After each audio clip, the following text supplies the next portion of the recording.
Durante a conversa com jornalistas, essa mesma conversa com jornalistas essa manhã, o Bolsonaro voltou a falar sobre a prisão do Adélio Bispo, autor do atentado contra o presidente. Foi Adélio Bispo que esfaqueou o presidente Bolsonaro quando ele fazia campanha no ano passado.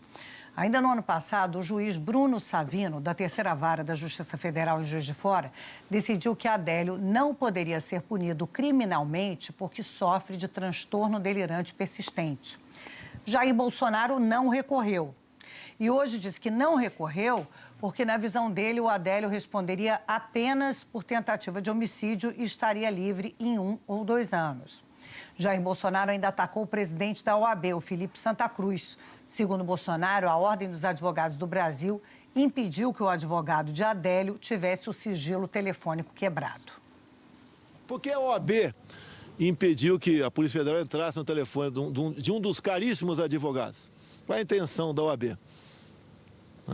Quem é essa OAB? Um dia, se o presidente da OAB quiser saber como é que o pai dele desapareceu no presídio militar, eu conto para ele. Ele não vai querer ouvir a verdade. Eu conto para ele. A versão, não é a minha versão. Aqui, a minha vivência me fez chegar a essas conclusões naquele momento. O pai dele integrou a Ação Popular, o grupo mais sanguinário e violento da guerrilha lá de Pernambuco. Okay? Veio desaparecer no Rio de Janeiro. Fernando Augusto de Santa Cruz Oliveira, pai do presidente da OAB, a quem o presidente Bolsonaro se referiu, atuou no movimento estudantil e participou da Juventude Universitária Católica, um movimento da igreja reconhecido pela hierarquia eclesiástica, e depois integrou a Ação Popular, uma organização de esquerda contrária ao regime. O Fernando desapareceu em um encontro que teria no Rio de Janeiro em 1974, com um colega militante, Eduardo Collier Filho, da mesma organização. Segundo o livro Direito à Memória e à Verdade, produzido pelo governo federal, Fernando e o colega foram presos juntos em Copacabana por agentes do DOI-CODE, do Rio de Janeiro, em 23 de fevereiro daquele ano.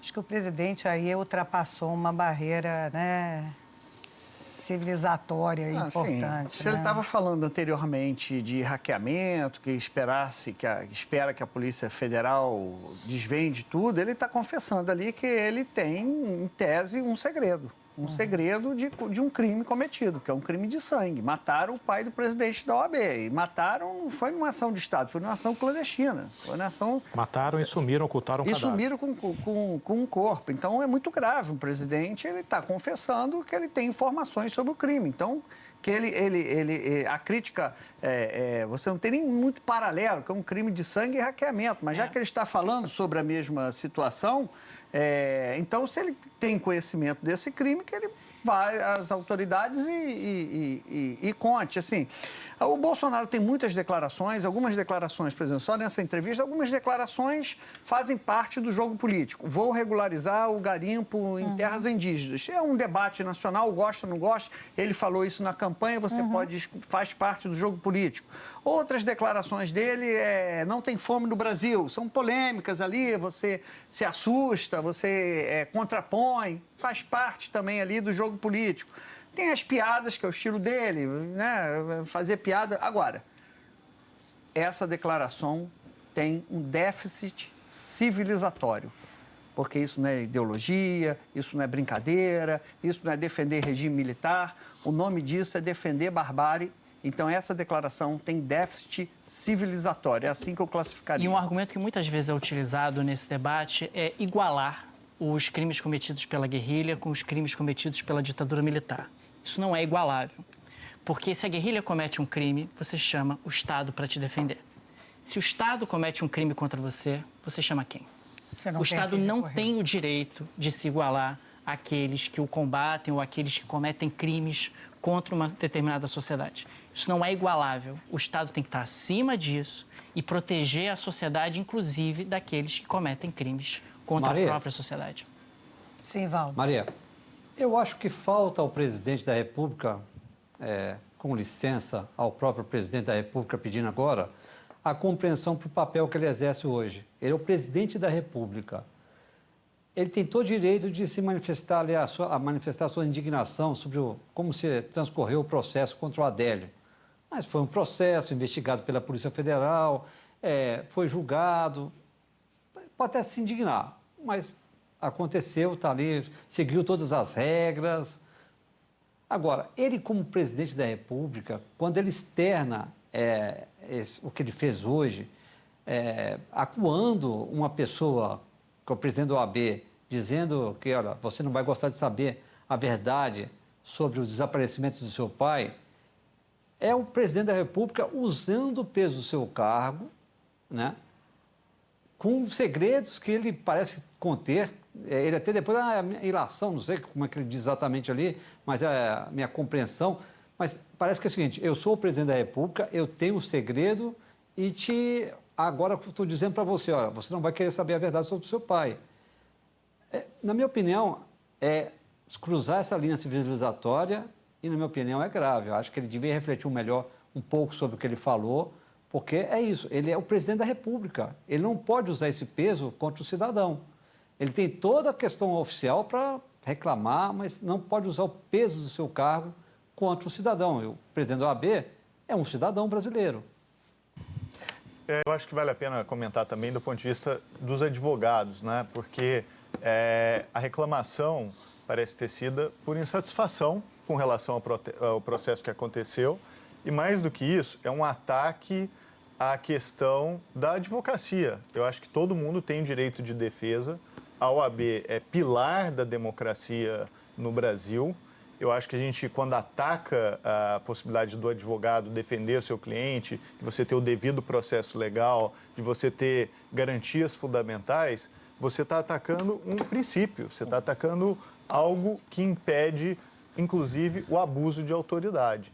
Então, aqui, para além de tudo que foi dito, porque eu acho que fulanizar esse tipo de discussão, falar do pai do outro, me parece algo inadmissível, ainda mais quando a gente está falando de morte, quando a gente está falando de uma questão institucional como essa. Mas, para além disso, acho que a gente tem que lembrar que o exercício da advocacia é pilar do regime democrático. Não se pode atacar o direito de defesa, seja lá de quem for, porque senão a gente cai na justiça pelas próprias mãos. E aí vence o mais forte. A gente não mora na selva, a gente não está na lei da selva, e eu acho que assim, é esse tipo de garantia institucional que nos salva de ter que viver um regime de barbárie, de selva, em que o mais forte predomina sobre todos. E eu acho que não é isso que a gente quer no Brasil. Nenhum país se desenvolve tendo que viver na lei do mais forte. A gente sabe que países em guerra civil, muitas vezes, caem nessa situação. E quando isso acontece, a gente sabe que o país vai para o buraco. A população passa fome, pessoas morrem, injustiças são cometidas o tempo inteiro. Então, a gente tem que preservar esses limites para que a gente não viva na lei da selva. Eu acho que esse é o ponto principal. No meio dessas declarações de vários teores que o Otávio elencou aqui no começo do comentário, tem uma que é um método.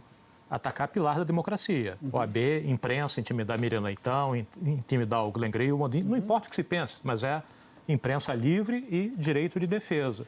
E na mesma entrevista, ao falar do Glenn Greenwald, dizendo que ele empana, enxovalha a imagem do Brasil no exterior.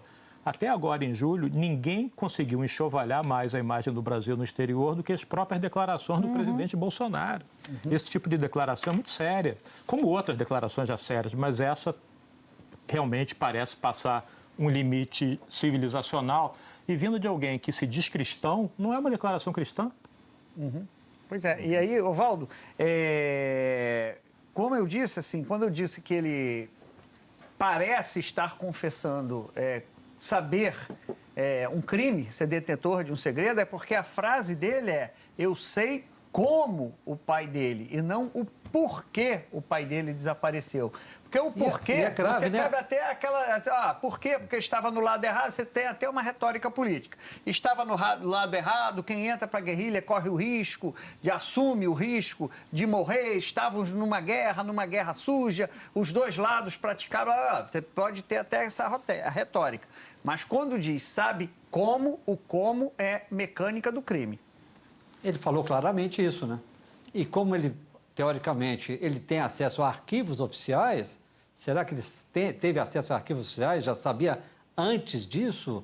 e agora externa isso porque está ali descontente com uma decisão do presidente da OAB que atingiu pessoalmente, mas ele é o presidente da República, ele não pode misturar a questão pessoal com essa questão oficial. Olha, a OAB ainda não se manifestou sobre as declarações de hoje do presidente Bolsonaro. Sobre a declaração do presidente a respeito do desaparecimento do pai do presidente da OAB durante a ditadura militar, a diretora da Anistia Internacional, Jurema Werneck, disse, abro aspas aqui, é terrível que o filho de um desaparecido pelo regime militar tenha que ouvir do presidente do Brasil, que deveria ser o defensor máximo do respeito e da justiça no país, declarações tão duras. Fecho aspas. A nota diz ainda que o Brasil deve adotar as medidas necessárias para que casos como esses sejam levados à justiça e que o direito à memória, justiça, verdade e reparação das vítimas, sobreviventes e suas famílias deve ser defendido e promovido pelo Estado brasileiro e seus representantes.